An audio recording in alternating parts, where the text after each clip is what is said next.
मोटापे का वाहिद इलाज बगैर किसी दवा और एक्सरसाइज के 1 घंटे में 500 ग्राम से लेकर 1 किलो तक वजन कम किया जाएगा। नई टेक्नोलॉजी के जरिए ट्रीटमेंट किया जा रहा है SPS slimming and beauty clinic में। इस इलाज से आपको किसी भी तरह के साइड इफेक्ट्स भी नहीं होंगे।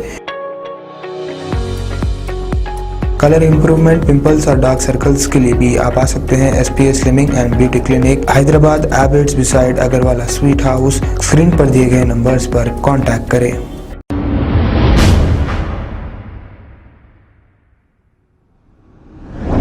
अस्सलाम वालेकुम नाजरीन, मैं हूं अब्दुल अयाज। आइए देखते हैं आज का खबरनामा। चीफ मिनिस्टर KCR का काफिला जनगांव से वरंगल के लिए जब रवाना हो रहा था, कार में बैठने के दौरान एक खातून पुलिस कांस्टेबल का पैर स्लिप होने की वजह से वो कार में से गिर गई। आइए देखते हैं ये रिपोर्ट।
खबर है शहर की, खबर है गाँव की, खबर है सारी दुनिया की। 7H न्यूज पसंद आए तो लाइक कीजिए, शेयर कीजिए और सब्सक्राइब करना ना भूलें। 7H news.